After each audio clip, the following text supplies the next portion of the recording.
السلام علیکم ناظرین ناظرین 21 22 کو جو ہے نا وہ کوئی نئے قوانین جو ہے نا وہ پاس کیے گئے ہیں.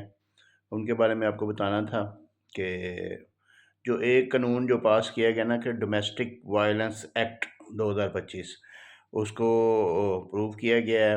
اس کے مطابق یہ ہے کہ اب کوئی شخص جو ہے نا وہ اپنی بیوی کو کوئی ڈانٹے گا نہیں، گالی نہیں دے گا یا کسی قسم کا اس کو وہ تنگ نہیں کر سکے گا، اس کو گھر سے نہیں نکال سکے گا.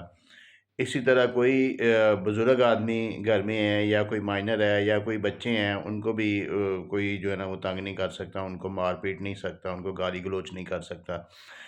گھر سے نکالنے یا یہ تو سوال ہی پیدا نہیں ہوتا کہ وہ گھر سے نکال سکے، یا گھر میں دیگر افراد کے ساتھ رہنے پر مجبور بھی نہیں کر سکتا. مثلا آپ کی اگر میاں بیوی دونوں جوائنٹ فیملی سسٹم میں اپنے ماں باپ کے ساتھ رہ رہا ہے، اگر خامند اپنے ماں باپ کے ساتھ رکھتا ہے اپنی بیوی کو، تو یہ بھی ایک جرم تصور ہوگا اور وہ زبردستی اس کو کسی کے ساتھ رہنے پہ مجبور نہیں کر سکتا. تو یہ ڈومیسٹک وائلنس ایکٹ، اس میں 3 سال کی سزا مقرر کی گئی ہے. کسی جرم کی 1 سال سزا ہوگی، کسی کی 3 سال، یعنی کہ وہ اس کے مطابق ایز پر جو ہے نا وہ جرم جو ہے نا وہ اس نے کیا ہے اس کے مطابق ہوگا. اس کے علاوہ جو ہے نا وہ 10 لاکھ تک جرمانہ بھی ہو سکتا ہے.